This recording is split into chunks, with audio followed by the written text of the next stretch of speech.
ሰላም ጤና ይስጥልኝ የንስር አካዳሚ ቤተሰቦች እንዴት ናችሁ? በያላችሁበት የዓለም ዳርቻ ሰላማችሁ ይብዛልኝ። የዚህ ቻናል አዲስ የሆናችሁ ሰብስክራይብ በማድረግ ጀምሩ። ነባር ቤተሰቦቻችን ደግሞ ላይክ እና ሼር እያደረጋችሁ አማርኛን ከመሰረቱ ማንበብና መጻፍ ለሚቸገሩት ታዳርሱልኝ ዘንድ ከወዲሁ ያሳስባለሁ። ዛሬ ደግሞ ለየት ባለ ሁኔታ ይዤላችሁ የመጣሁ አማርኛ ፊደላትን ማንበብና መጻፍ እያነበብንም እየጻፍንም እዛው ላይ የምናሳያችሁ ነው የሚሆነው። ማንበብና መጻፍ ክፍል 6 ነው የምናየው። ስለዚህ እስከ መጨረሻው ረጋ ብላችሁ ለመከታተል ሞክሩ። በውስጥ መስመር መማር ለምትፈልጉ ደግሞ እዚህ ጋር በማስቀምጥላችሁ ስልክ በቀጥታ በመደወል በኢሞ፣ በዋትስአፕ፣ በቴሌግራም የምታገኙ ነው የሚሆነው። እንዲሁም አሊያም ሊንኮቻችን በመጠቀም ዘወትር ከሰኞ እስከ ዓርብ ባላችሁበት ሆናችሁ በኦንላይን ትምህርቱን መከታተል ትችላላችሁ። ባላችሁበት ሆናችሁ ትምህርቱን መከታተል ይቻላል ማለት ነው። ከሰኞ እስከ ዓርብ ባሉ የሥራ ቀናት በማታ ወይም በቀን እናንተ በሚመቻችሁ ሰዓት ብቻ ትምህርቱን በግሩፕ ወይም በግል እያስተማርን ነው የምንገኘው። አማርኛን ከመሰረቱ ማንበብና መጻፍ ለምትቸገሩ እንዲሁም መጻፍ ለምትቸገሩ ማንበብ በመጠኑ የምትሞክሩ ልጆች አብዛኞቹ ማንበብ ይችላሉ፣ ነገር ግን ለመጻፍ የሚያስቸግራቸው በተለይ አንደኛን ከአራተኛ ፊደላት መለየትና ሶስተኛን ከስድስተኛ አንደኛን ከአምስተኛ እንዲሁም ደግሞ ሁለተኛን ከሰባተኛ ፊደል የመለየት የሚያስቸግራችሁና እያነበባችሁ ነገር ግን አገጣጥማችሁ መጻፍ የሚቸግራችሁ ካላችሁም በአጭር ጊዜ ብቻ አቀላጥፋችሁ እንድጽፉ እንድታነቡ እያደረግን ነው የምንገኘው። አሁን ቀጥታ ወደ ትምህርቱ ነው የሚሄደው። ረጋ ብላችሁ እስከ መጨረሻው ለመከታተል ሞክሩ። እንዲሁም ደግሞ ማንኛውም ሰው ቴሌግራም ግሩፕ ላይ የሚጽፈውን ነገር በማስቀመጥ ቴሌግራም ግሩፑን መቀላቀል ይቻላል ማለት ነው። እዚህ ጋር በማስቀመጥላችሁ ስልክ መጠቀም ትችላላችሁ። አሁን ቀጥታ ወደ ትምህርቱ ነው የሚሄደው። ረጋ ብላችሁ እስከ መጨረሻው ተከተሉኝ።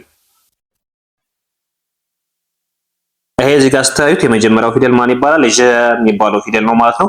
ዠ ፊደል ስንጽፍ ብዙዎች የሚያስቸግራችሁ ካላችሁ አጻጻፉንም ላሳያችሁ።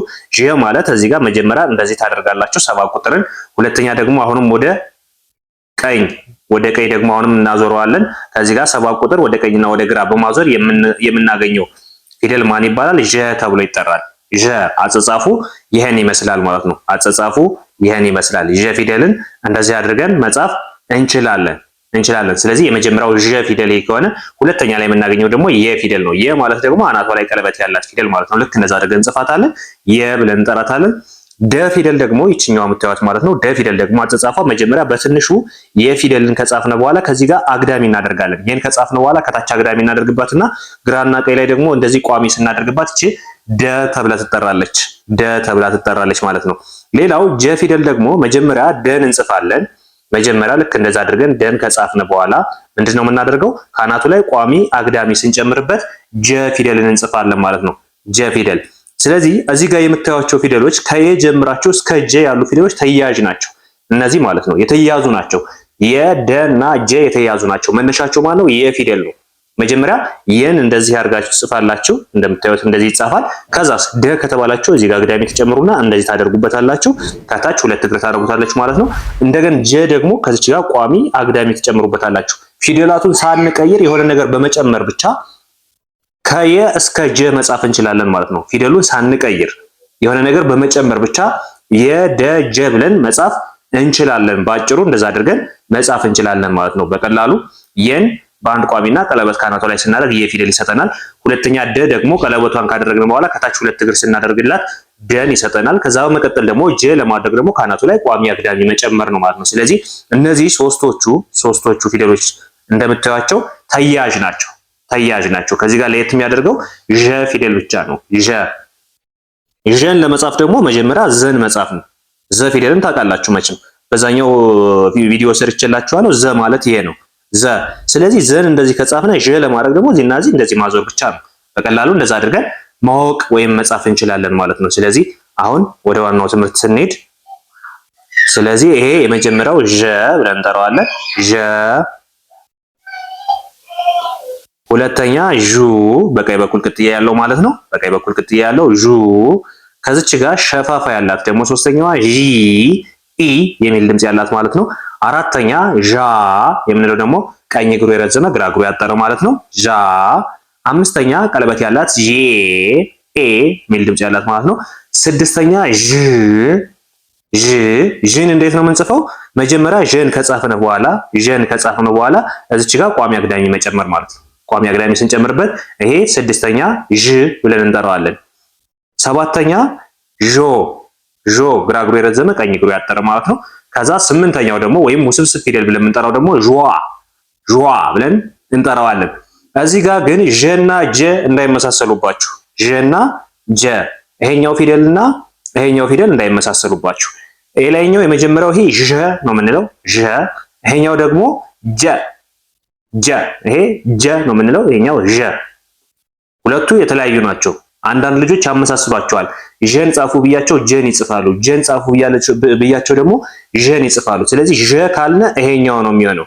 ዠ ማለት ይሄኛው ዣንጥላ የሚመስለው ማለት ነው። ይሄኛው ጀ ካልነ ደግሞ ደን የሚመስለው ማለት ነው። ዘን የሚመስለው ከሆነ ዠ ነው የምንለው፣ እንዳለ የተያያዘ ነው ማለት ነው። ደን የሚመስለው ከሆነ ደግሞ ጀ ነው የምንለው ጀ። ስለዚህ የሁለቱን ልዩነት በደንብ መያዝ መቻል አለባችሁ ማለት ነው። ከዚህ በመቀጠል የምናገኘው ይሄኛው ፊደል የ ነው የሚባለው። የ እቺ የመጀመሪያዋ የ ፊደል ትባላለች። ሁለተኛዋ ዩ እንላታለን ዩ።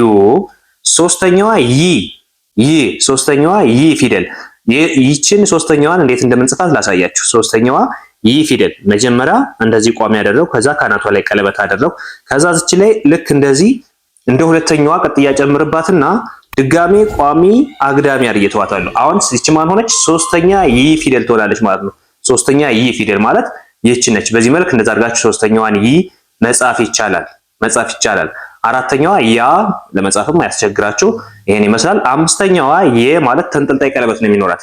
አምስተኛዋ የ እና የጨ ፊደል ለየት የሚያደርጋቸው ቀለበታቸው ምንድነው? ተንጠልጣይ ነው። ከነዚህ ውጭ ያለው አምስተኛ ፊደል በሙሉ ግን ከእግሩ ላይ የተለጠፈ ቀለበት ነው የሚኖረው ማለት ነው። ከእግሩ ላይ የተለጠፈ ቀለበት። እቺኛዋ ስድስተኛዋ ደግሞ ይ ትባላለች። ከሶስተኛዋ ጋር በድምጽ ተመሳሳይ ናቸው። ሰባተኛዋ ዮ። እዚህ ጋር ሁለት ተመሳሳይ ፊደሎች አሉ። የመጀመሪያው የ እና አምስተኛው የ ሁለቱን ባንድ መጠቀም ይቻላል። ለምን? በድምጽ ተመሳሳይ ናቸው፣ በቅርጽ የተለያዩ ቢሆኑም። እንዲሁም ሶስተኛዋ ይ እና ስድስተኛዋ ይ ተመሳሳይ ናቸው። ሁለቱንም ባንድ መጠቀም ይቻላል ማለት ነው። ባንድ መጠቀም ይቻላል። እቺ የመጨረሻዋ ዮ ትባላለች። ዮ ደግሞ ከሁለተኛው የምትለይበትን እዩት በደንብ። የሁለተኛዋንና የሰባተኛዋን እዩት። ሁለተኛዋ ካልነ ከዚህ መሃል ላይ ነው ቅጥያው ያለ፣ መሃል ላይ ከእግሯ መሃል ላይ ነው ቅጥያው ያለ። ሰባተኛ ከሆነ ግን አናቷ ላይ ቀለበቷ ላይ ነው ቅጥያው ያለ ማለት ነው። ከዚህ ቀጥሎ የምናገኘው ደ ፊደል ነው። ደ የመጀመሪያው ደ ፊደል ይሄን ይመስላል። ሁለተኛ ዱ በቀኝ በኩል ቅጥያ ያለው ነው። ሶስተኛ ዲ ጫማ ያላት። አራተኛ ዳ ቀኝ እግሩ የረዘመ ነው። አምስተኛ ዴ ባለቀለበቱ ነው። ስድስተኛ ድ ካልነ ስድስተኛ ከዚህ ከእንትኗ ጋር ካናቷ ላይ ቅጥያ ይኖራታል፣ ከቀለበቷ ላይ ቅጥያ ይኖራታል። ልክ እንደዮ ማለት ነው፣ እንደዮ። ስለዚህ ድ ትባላለች። የመጨረሻዋ ዶ ደግሞ ግራ እግሯ ይረዝማል። እንዲሁም ይችኛዋ የመጨረሻዋ ስምንተኛዋ ወይም ውስብስብ ፊደላት ብለን የምንጠራት ደግሞ ዷ ተብላ ትጠራለች። ዷ። ከዚህ በመቀጠል የምናገኘው ፊደል ጀ ተብሎ ይጠራል። ጀ ማለት ደን ከጻፍን በኋላ ካናቱ ላይ ምን ማድረግ ነው? አግዳሚ፣ ቋሚ አግዳሚ ስናደርግበት ከመጀመሪያው ጋር ይለያል ማለት ነው። ሁለተኛ ጁ ካልነ በቀኝ በኩል ቅጥያ ያለው ነው ጁ። ሶስተኛ ጂ ሸፋፋ ያላት ናት። አራተኛ ጃ ቀኝ እግሩ የረዘመ ነው። አምስተኛ ጄ ቀለበት ያላት ናት። ስድስተኛ ጅ እንደ ድ ከቀለበቱ ላይ ቅጥያ ይኖራታል ማለት ነው። ሰባተኛ ጆ ግራ እግሩ ይረዝማል። ስምንተኛ ጇ ብለን እንጠራዋለን ማለት ነው። ስለዚህ በቀላሉ እነዚህን ፊደላት እንደዚህ በማንበብና በመጻፍ በቀላሉ መለየት ይቻላል ማለት ነው። እዚህ ጋር በከለር የተለያዩበት ምክንያት ደግሞ አንደኛ ፊደሎች ከአራተኛ ፊደሎች የተወሰነ ቢመሳሰሉም ግን ልዩ መሆናቸውን ለማመልከት፣ ሁለተኛ ከሰባተኛ፣ ሶስተኛ ከስድስተኛ፣ ሶስተኛ እና ስድስተኛ ቀይ የሆነበት ምክንያት፣ እንዲሁም አንደኛ ከአራተኛ አረንጓዴ የሆነበት ምክንያትና ሁለተኛ ከሰባተኛ ሰማያዊ የሆነበት ምክንያት ይሄን ለመግለጽ ነው። ስለዚህ ብዙ ጊዜ ሰዎች ተመሳሳይ ናቸው ብሎ ስለሚወስዷቸው ግን የተለያዩ ናቸው። አንደኛ ከአራተኛ የተለያየ ነው። ሶስተኛ ከስድስተኛ፣ አንደኛ ከአምስተኛ እና ሁለተኛ ከሰባተኛ ፈጽሞ የማይገናኝ ነው። ሊገናኝ የሚችልባቸው ፊደሎች ይኖራሉ። እነ የ፣ እነ ጨ፣ እነ ኘ እነዚህ ሊያገናኙ ይችላሉ። እንዲሁም እነ ሀ ሁለት ፊደል ተመሳሳይ የሚሆኑባቸው አጋጣሚዎች አሉ። ነገር ግን አብዛኛው በሚባል ደረጃ ፊደሎቹ ከአንደኛ እስከ ሰባተኛ የተለያዩ ናቸው። ሁሉም የተለያዩ ናቸው ማለት ይቻላል። ከጠቀስኳቸው ውጭ ኘ፣ ጨ እና የ እነዚህ ፊደል ሊመሳሰሉ ይችላሉ፣ ይመሳሰሉማል። እንዲሁም ሀም አለ፣ እነዚህ ይመሳሰላሉ አንም ጨምሮ። ከዛ ውጭ ያለው ፊደላት ግን ከአንደኛ እስከ ሰባተኛ ሁሉም የተለያየ ፊደል ነው ማለት ነው። ሁሉም የተለያየ ፊደል ነው። ስለዚህ እናንተ ይህ ቪዲዮ ከእናንተ ጋር ከደረሰ ላይክ እና ሼር እያደረጋችሁ ሰብስክራይብ ያላደረጋችሁ ደግሞ ሰብስክራይብ በማድረግ ተባበሩኝ። አማርኛን ከመሰረቱ ለጀማሪዎች ባላችሁበት ሆናችሁ በኦንላይን እያስተማርን ነው የምንገኘው። በውስጥ መስመር መማር የምትፈልጉ ካላችሁ እዚህ ጋር በማስቀምጥላችሁ ስልክ በቀጥታ በመደወል በኢሞ፣ በዋትስአፕ፣ በቴሌግራም አሊያም ደግሞ ሊንኮቻችን ዲስክሪፕሽን ላይ ታገኛላችሁ። እነሱን በመጠቀም ዘወትር ከሰኞ እስከ ዓርብ በአጭር ጊዜ እንድትለወጡ እያደረግን እያስተማርን ነው የምንገኘው። እናንተም በቀጥታ በመደወል ታገኙናላችሁ። አብራችሁ ስለነበራችሁ ከልብ አመሰግናለሁ። በሌላ ክላስ ከምንገናኝ መልካም ጊዜ ይሆንላችሁ።